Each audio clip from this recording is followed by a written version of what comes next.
Welcome to Mental Health is Wealth. I'm your host, Antoine Wilbon, and today's podcast, we will talk about feelings and finances.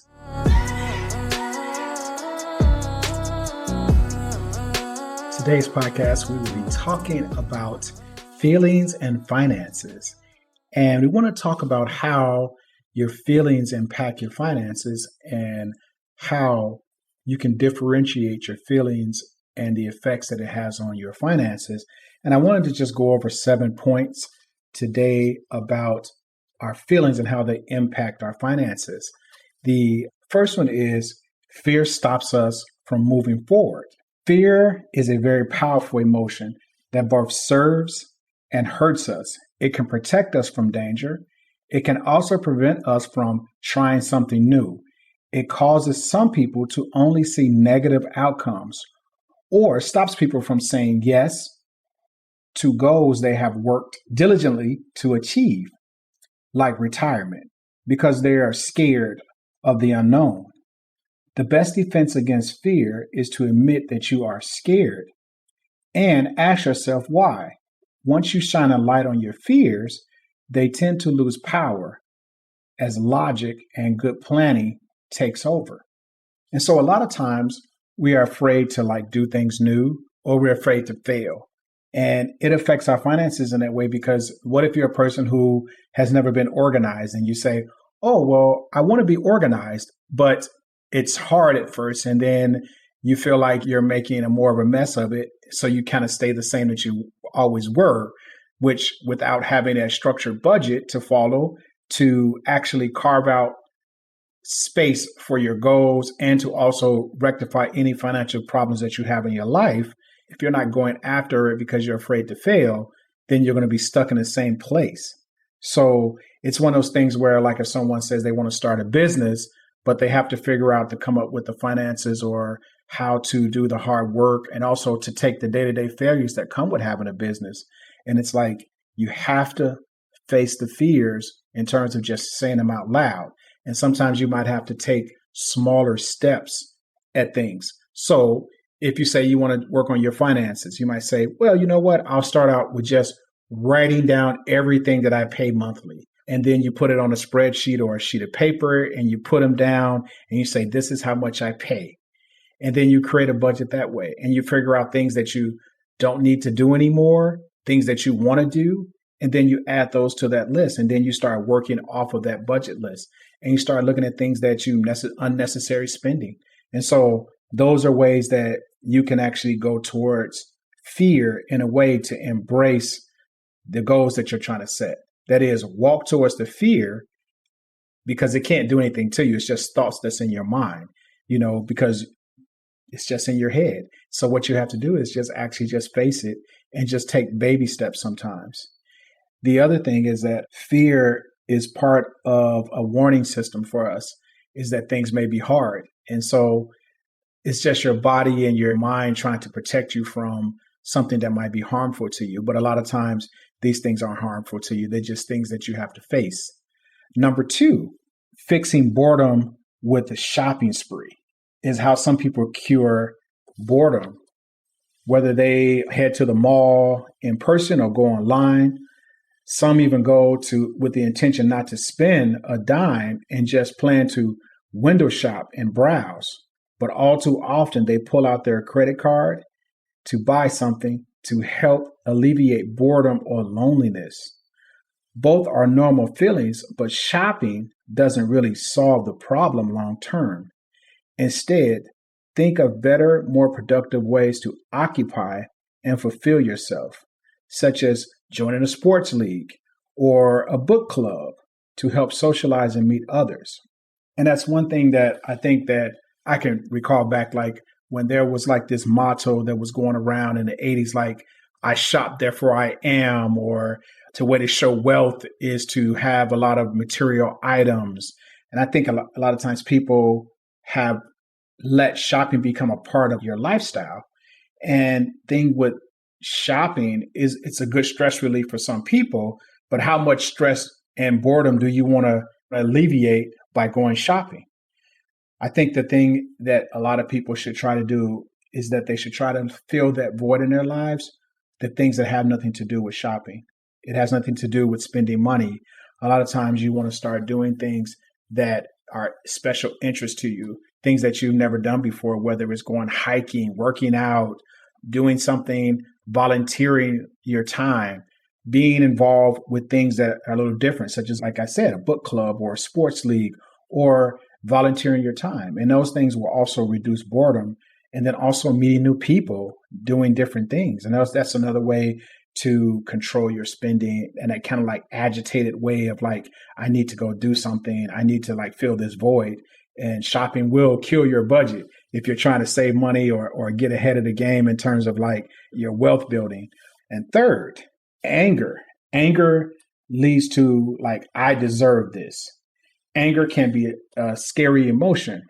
Many of us were taught that anger is bad. And certainly if it causes you to lash out or even turn violent, then your anger has become a serious issue that requires professional assistance. For most of us, though, while anger is a normal response to something that upsets us, we tend to diffuse our frustration or anger by treating ourselves to something. Anger is one of the biggest fuels to I deserve this mindset. When you find yourself saying, I deserve this, I encourage you to ask yourself, if you're really angry or upset instead, is it okay to be angry or upset, but buying yourself something in a short-term solution? Is buying something a short-term solution?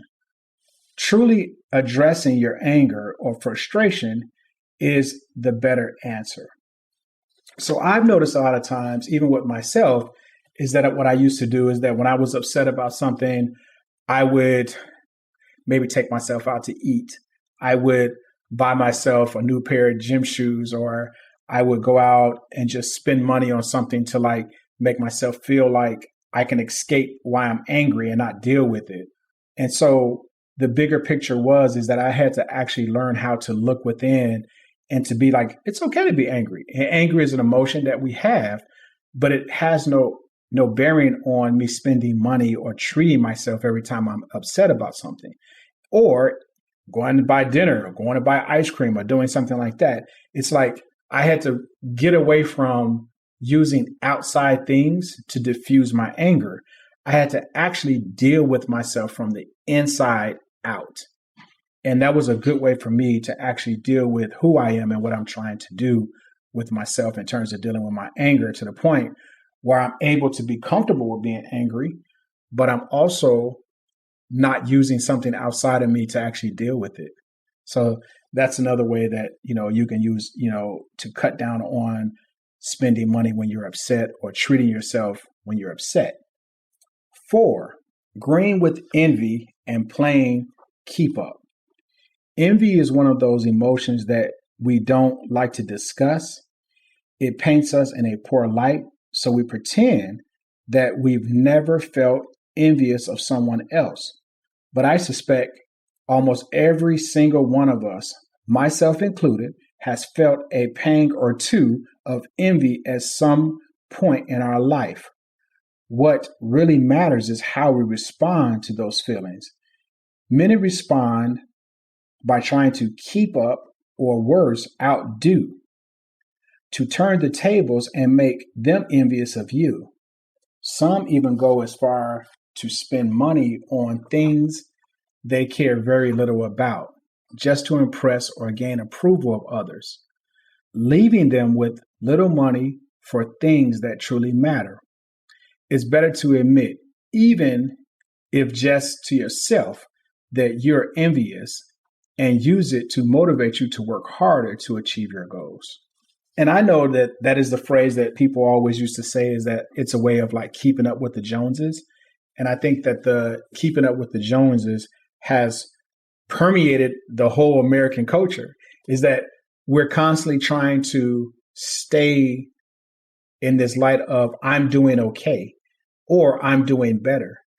And a lot of times I had to learn to be okay with who I am, regardless of how much money I have, what car I drive, what clothes I wore, or what kind of house I had to be okay with me. And I had to be the best I can be at the level in which I was operating at. So I, even have a time when I went out and I bought a vehicle that I shouldn't have bought. It was more expensive. It was a luxury vehicle. Did I really need to buy that vehicle? No. But I wanted to show people that I was doing okay and I was doing better than them, or I was doing just as good. When I could have actually took that money that I spent on the car and I could have put some of that money towards my business. Or I could have put it towards a class on accounting or a class on how to do marketing. And so those are things that I could have spent that money on that would have given me a further boost economically in the long run, which I could have doubled back and came back and had the actual disposable income to get the car. So those are things that you have to look at when you're trying to keep up with the Joneses. The envious thing is that it's okay to look at someone's lifestyle, because as a human being, you're going to always do brief comparisons. You're always going to look at somebody's situation in comparison to yours, just as a human being. But the thing is that the less you do it, the better off you are. So I'm not saying that people aren't going to do it, but do it less and do it way less. And then when you're doing it, catch yourself and say, you know what? I should be happy for that person. And I should be happy for myself and what I have, because you have to look at your own blessings as a way of, this is where I'm at. And if I really want that lifestyle that I see somebody else has, I need to work hard in order to get that. Or I'm not trying to flaunt my well-doing to people, and I should be humble and be happy about what I have. Number 5, stressed out and spending mindlessly. Life is busy, chaotic, and often stressful. When we are pushed to make snap decisions in those moments, we are sometimes too exhausted to forget to make value-based decisions. We make the easiest decision in the moment, even if the long-term effect is negative. We need to be aware how our mental and physical state affects how we choose to spend our money. For example, instead of making the home cooked dinner you planned and bought groceries for, you pick up fast food instead. This doesn't mean we can't change plans or even that spending money to help alleviate some stress, such as hiring someone to clean your home, is bad. It's not, provided it is a deliberate choice that aligns with your values and fits your budget versus a knee-jerk reaction. Well, my thing is that money and budgets, they have to always align with your lifestyle. So when you have a budget, you should always have like discretionary spending in your budget. I would call it miscellaneous if you're at that point with your budget. If not, you should stick to the budget until you're able to give yourself miscellaneous funds to be able to do fun things with. And I will always say, stick to your plan. Discipline is the really thing that stops you from doing mindless spending. Have a disciplined lifestyle, where you say, plan your day out, plan your week out so that you know what you're doing and stick to that plan. And have times in your schedule, like a Saturday or a Sunday, where you say, I can do whatever I want this day. And you give yourself a budget and say, hey, okay, I give myself $50 to be able to go do something fun, or I'll give myself $100 to do this, or to go out to dinner this day. You do those things, but you don't pick the certain things that you want to do. You just give yourself that time window to do it. Because a lot of times when you're trying to repair your budget or you're trying to save for something, the miscellaneous spending eats up your goal. It eats up the money for your goals. So I always say, like, plan things out, try to stay as disciplined as possible. And when you're stressed out, figure out what's stressing you out and look at it differently. Try to eliminate it or try to get through it the best way you can. And so if you have an unorganized life, sometimes chaos and being unorganized, that also causes stress. Sometimes taking on more than you can handle in that moment. Sometimes you should take smaller steps, smaller bites, so that you're not taking on so much to overload yourself.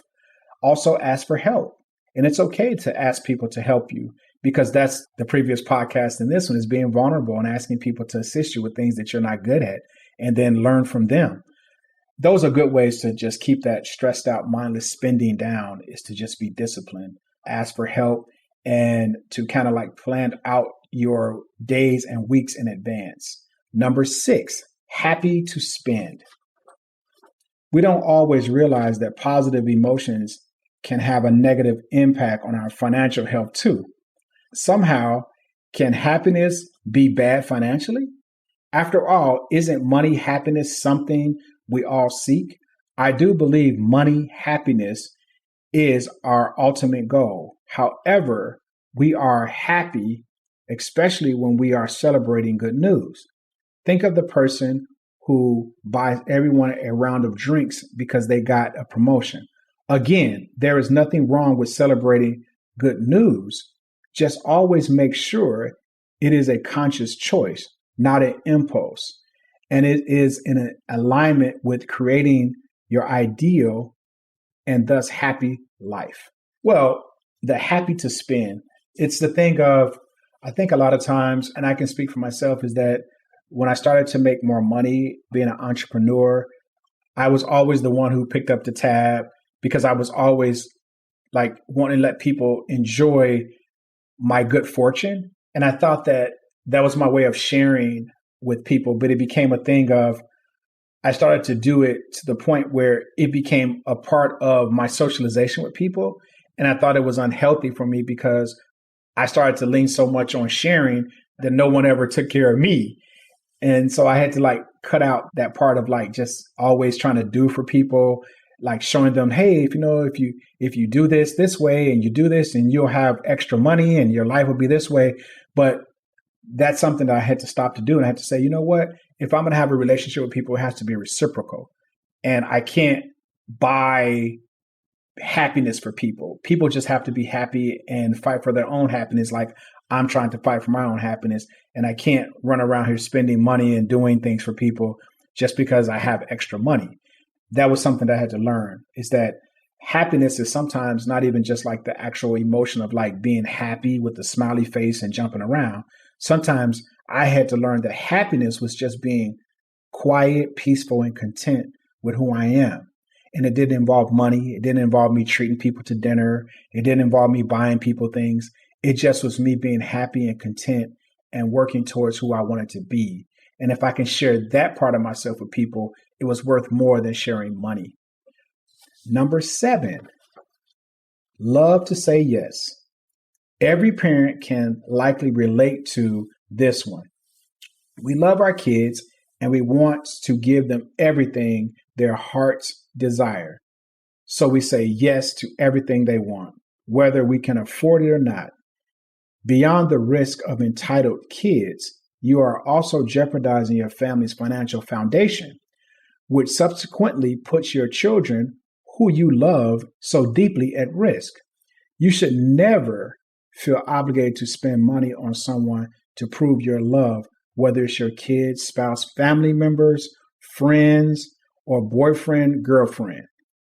Yet too many of us equate love with spending. You need to be aware if you have this tendency, and if you have people in your life who take advantage of it. Real love is not only unconditional, it shouldn't have a price tag either. Well, this is what I was also alluding to when I was talking about when you're happy about something, you want to share something, but also love has nothing to do with how much money you spend on someone. And love has anything to do with being a good parent or being a good husband or being a good wife or a good friend or a good son or a daughter. So I always say, enjoy the relationship and make really strong decisions about how you spend your money with people, because you don't want to try to buy a relationship, or you don't want to create a sense of entitlement with your children or your relatives or your friends.